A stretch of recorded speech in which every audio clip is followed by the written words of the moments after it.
Mr. Wiggs asked who would write their name in concrete over the grave of their dead husband. A woman who killed her husband with ill will, evil intent, hatred, and spite, and then over a period of years covered that up with lies and manipulation against all the people that knew him. That is who writes their initials on top of that grave. And that is what happened in this case. Mr. Wiggs brought up numerous things. I'll try to address as many as possible, as quickly as possible. But some of the things he said, I ask that you go back and think about what's your memory of the evidence and the testimony and realize that that's just not the way it happened. First thing one of the things he brought up was talking about how the state didn't bring you any things about how there was no DNA evidence in this case. I did. Edgar Perez from the Florida Department of Law Enforcement testified about the DNA analysis in this case. Who called him? Mr. Wiggs? Or the state? We presented that to you.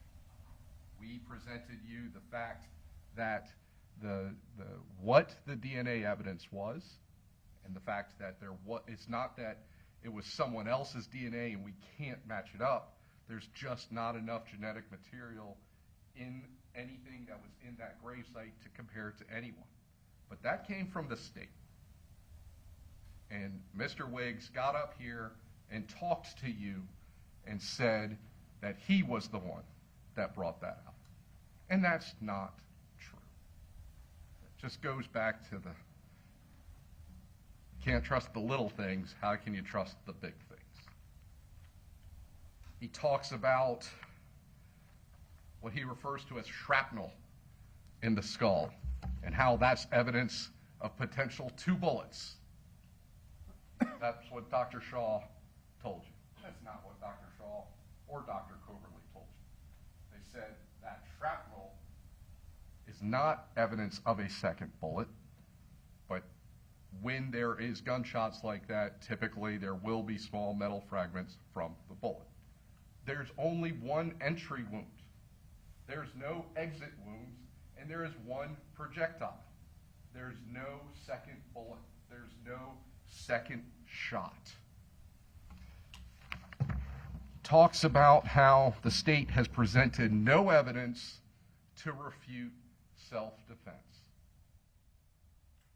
The state has presented undeniable evidence that Michael Shaver has been dead since November of 2015.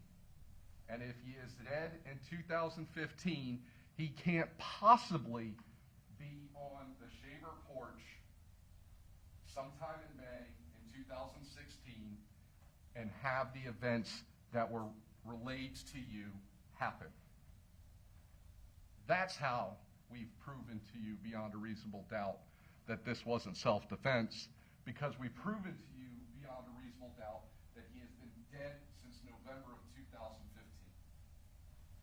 And if he's been dead since November of 2015, Jereme Townshend had nothing to do with it, because that relationship had just started at that point, continued up until April of 2016 when the affair was exposed, and then it was over.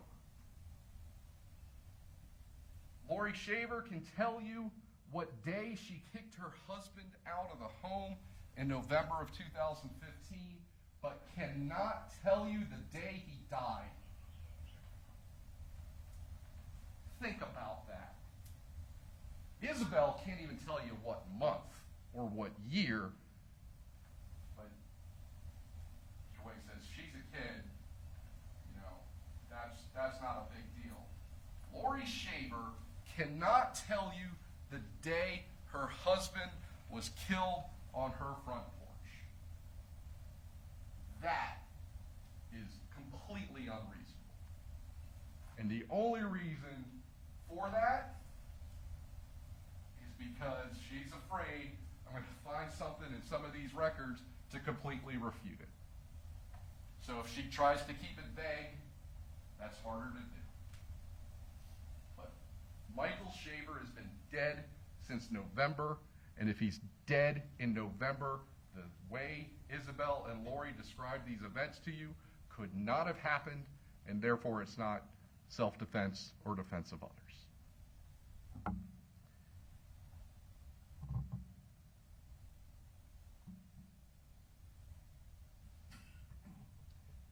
Once again, talking about Isabel and her inability to even remotely tell you when this happened, Mr. Wiggs says that I just completely made up this summer time frame.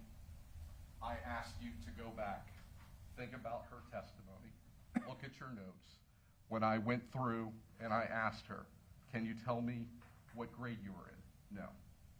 Can you tell me what year it was? No. Can you tell me if it was around a holiday? No. The best she could do is say that we went to the beach, so it was sometime between spring and summer. And then I asked her, what spring is to you and what summer is to you might be different to me. So what is spring to you? And she said April. I said, what is summer? End of summer. And she said that would be before school, August. That was her testimony. But to rely on your own memory of those issues.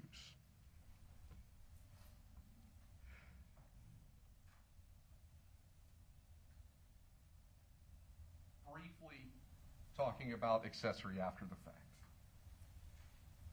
And the reason why I say briefly is because the state has presented to you evidence beyond a reasonable doubt that she is in fact the murderer in this case, because her husband was killed in November of 2015.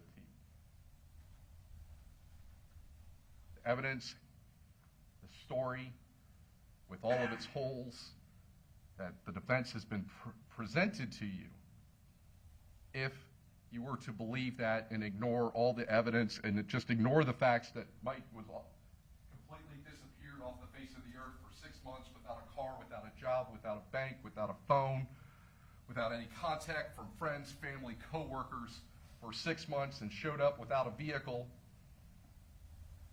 dressed in shorts and socks, and this event happened in May. The events as described to you by the defense show that she's guilty of accessory after the fact. Even if the initial shot by Isabel was in defense of others, according to them, when Jereme Townshend comes up and shoots again, coup de grace, puts him out, kills him for sure, that's not self-defense or defense of others anymore, folks. That's murder. And when Laurie lies, manipulates, and covers up the fact that her husband has been dead for years, that's maintaining, assisting, and another person to conceal evidence of this crime. The defense's story is that she's guilty of accessory after the fact. The evidence in this case is that she's guilty of second-degree murder. And as I told you, the law says you can't be an accessory to your own crime. One of the things that I think is very important, one of the details that also undermines their whole disappearing body story, is Laurie's actions when law enforcement comes and excavates the gravesite. First and foremost, their story is somehow in that short drive back and forth to Pine Ridge School, Jereme somehow got the body out, cleaned it up. They speculate maybe he drove a couple hours to Crystal River to hide the body up at his parents' house for a while, only to return at some other point to bury the body unbeknownst to Laurie Shaver in the backyard. She never notices any, like, oh my gosh, why is there upturned dirt here? And then returns the body, buries it without her knowledge, and of the entire 5-acre plot, she just so happens to choose that to put a cement slab down. That's completely unreasonable. But she needs to say that in order to convince you that she didn't know the body was there. But you have evidence that absolutely refutes that. Because Jessica Wade testified that they were doing this search and this excavation. And Laurie sat in her truck and was sitting there the whole day, the whole time, watching. When did she leave? When law enforcement started to pull up that concrete over the body of her dead husband that she murdered. Law enforcement, when they were done, the process, when they were done, search took a couple of days. Detective Strickland called her. Said, Laurie Shaver, we are done all our work. You are allowed to come back to your property. Would you like to know what we took from the property? And she said yes.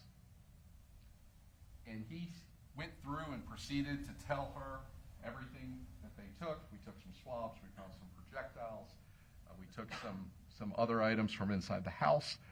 We took skeletal remains from your backyard. And this woman who is sitting here trying to convince you she had absolutely no idea that her dead husband was buried under the cement slab that she poured or helped pour, had no reaction whatsoever. That's why we played that call. That's why we had that for you to listen to. So you could see just how she reacted when told there was a dead body in her backyard. Nothing.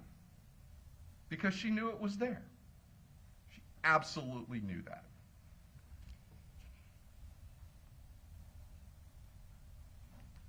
The defense has talked about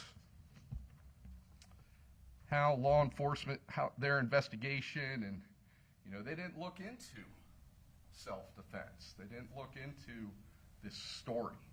And despite the fact that Kelly Johnson sat up there and told you, yes, the state was asking me repeatedly if I was going to produce my client, yet I did not do so until they issued a subpoena to her for deposition, thereby giving her immunity.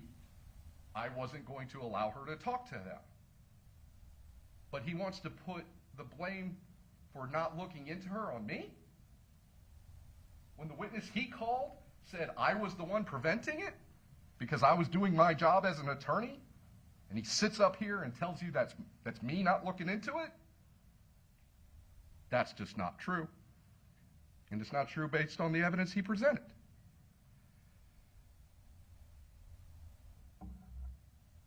He also talks about, in this, has the state eliminated self-defense? And it always is going to come back to the evidence shows you that Mike Shaver was dead since November of 2015, and that is overall how the state has proven to you it's not self-defense, defense of others, because that story in May can't happen if he's dead in November. But also think about whether or not their story is even reasonable in this situation. The scenario as outlined by Isabel and Laurie happens. What reasonable person is not calling 911 to let them know? I'm not saying do it in front of Jereme under this scenario that they've outlined, but go some other place, call 911, explain what happens. The idea that Jereme comes in, sees Mike Shaver shot, and then in that scenario decides he's going to shoot him again and move this body to different parts of the state and come back, that makes no sense whatsoever, and there's no evidence of it at all. He points to the neighbor, Robert Seha, saying, well, I saw a trespasser one night. Well, fine. Did that person have anything? Were they doing anything? I mean, I didn't really see. Do you really even know if they were a trespasser? Not really. But most importantly, he says that happened in 2018. The cement slab is poured in 2016. The body is already there under. That trespasser has nothing to do with this. The timeline doesn't work. Also, Rebecca was living at the house at the time frame this happened. She says, I moved in there in May. While I was there, Jereme came over to visit. When? At lunchtime, when Laurie was on her break. Exactly the way Jereme described when he would come. Not 3 to 4 overnight visits, which would obviously put his wife on notice that something was going on, which makes absolutely no sense. But Rebecca said that she had moved in. Jereme would come over during lunch, as Jereme said that, but Rebecca was living there during this time frame. This didn't happen the way Laurie and Isabel said. In talking about the 2014 incident, Mr. Wiggs talks about how he went after Wilma Nicholas, and he pointed out that, well, the state prosecuted her or him, and you only got one side of the story. But that completely ignores the fact that Katina Vasquez, Laurie's friend, came in and said, you know what? Laurie told me she fabricated that. That's not the way it happened. She was the aggressor. She threw that flower vase and broke the slide glass door. She hit her husband over the head, and when Mike was saying that he was trying to basically grab her, to control her, to stop her from doing these things, that was true. That's her friend saying that. The timeline. Once again, go back to those phone records that establish that Mike Shaver's phone, the phone number that he originally had, changed 2 times, ultimately ending with a phone number that Laurie Shaver admits is hers, puts in a court filing is hers, showing you that she had that device the whole time. They want to insinuate maybe Jereme Townshend said some of these messages from Facebook. Well, we know he's not sending the 500 pages to his wife to expose the affair. That's not him. Who had motive to do that? Her. We know he's not sending this message in September 20th, 2016, months after the relationship between him and Laurie is over, and he's back with his wife saying, hi, Vanessa, how are you? Moving on looks good on you. Hope you and your son are doing well. After we know Michael Shaver is underneath the cement slab, we know Jereme Townshend has no reason to send his wife that message. All of this connects back to Laurie. And all of it connects back to her in her attempts to cover up the crime that she committed, the murder.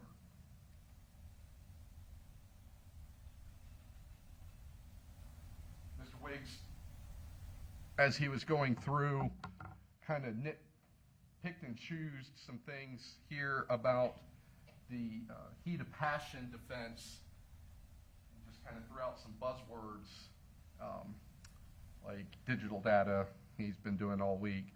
But when he's picking and choosing through the excusable homicide heat of passion, you can't just pick some choice phrases out. You have to read it as a whole. And as you see, none of this, even under the May 2016 story that has no factual support whatsoever, would apply to this situation. The defense, under the May 2016 version of events, which is completely refuted by the evidence, would be defense of others. That's it. Mr. Wiggs talks about how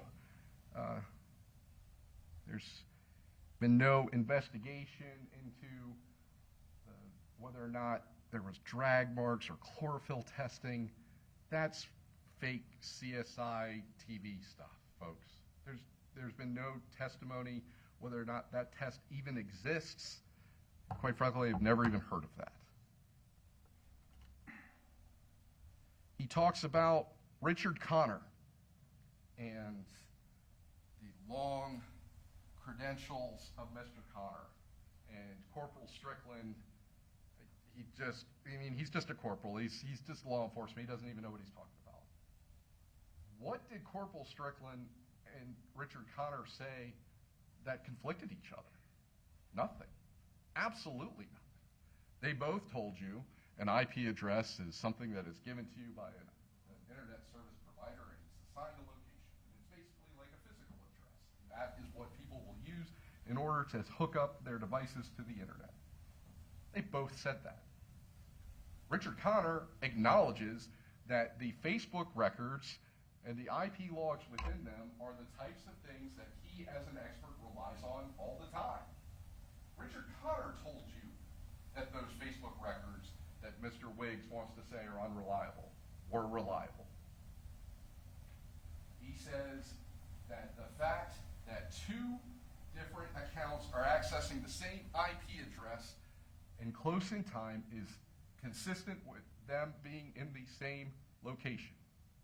Knowing what that physical address is would be nice, but it is not at all necessary when you look at 2 years worth of IP addresses showing multiple times these two devices are accessing the same IP address.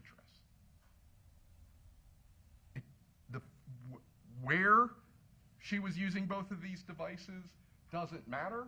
The fact she was utilizing the same IP address shows that it's someone in the close proximity and the same person. That's what Richard Connor said, and that's what Corporal Strickland said. I've got a few more messages to demonstrate how this had nothing to do with Jereme, and quite frankly, nothing to do with Michael Shaver, who's been dead since November. Mike Shaver has absolutely no reason for Vanessa and Jereme to get a divorce. Laurie Shaver, posing as Michael Shaver on April 18th, says, "I'm sorry, Vanessa, you must be running scared. I heard J.J. Dahl is a good divorce attorney." Who stands to benefit? She does. Mike Shaver, who's been dead now for about 5 months, stands nothing to gain from the divorce between Vanessa and Jereme. Laurie does. We've already discussed the September 20th, after the slab has been poured. Makes no sense for Jereme to have sent that message, but that is the "Hi Vanessa, how are you? Moving on, looks good on you." This last message, I ask you,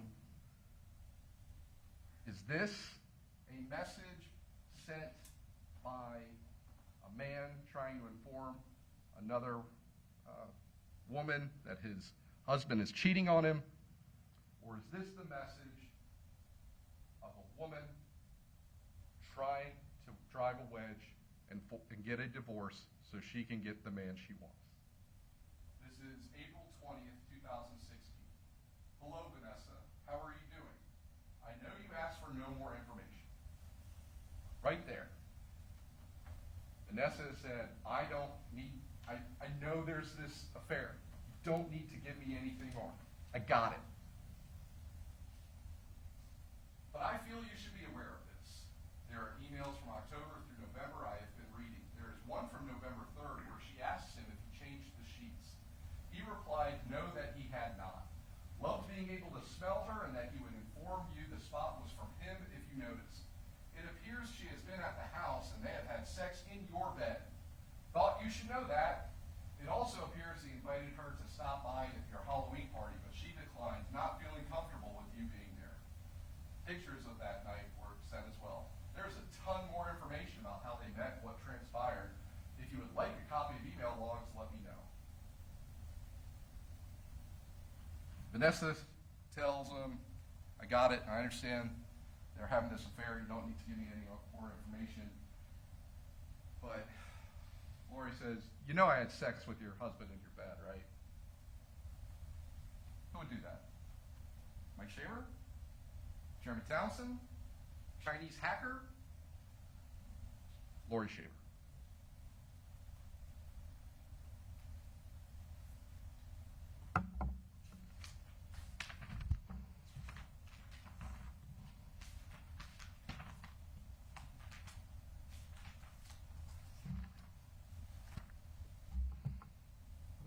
Mr. Wiggs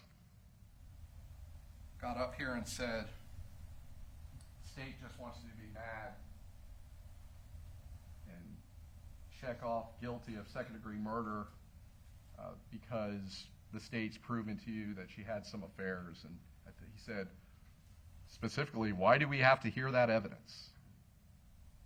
We had to hear that evidence because these are the two individuals that he provided to law enforcement.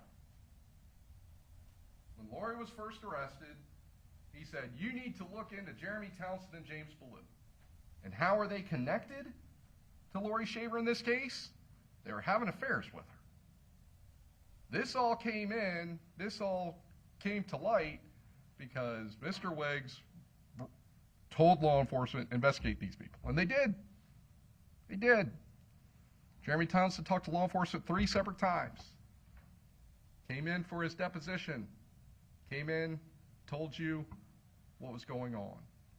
And his testimony is consistent with the testimony of other people that he has no relationship with, that he has no connection to.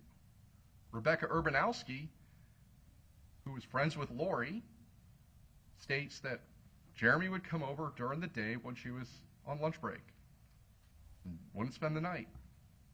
That's what Jereme said. Isabel and Laurie said he would spend the night 3 to 4 times a week. That's not consistent. Because it's not true.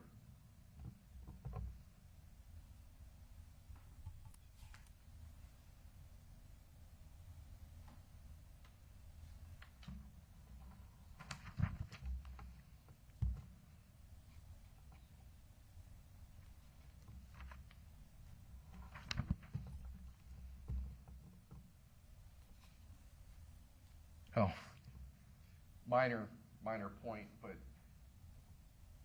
this is just another example of how I think it's very important for you to rely on your own memory about testimony. Mr. Wiggs talked about Jessica Holcomb and how he says, she said this body was found in the middle of the fire pit. He was very insistent about that. He said, remember that video that was played. Please remember that video that was played. Because he confronted her on cross-examination. Didn't you say it was in the middle of the fire pit? No. Well, where was it then? And she sat there without missing a beat. That fire pit looks like, from top down, looks like the continent of Africa.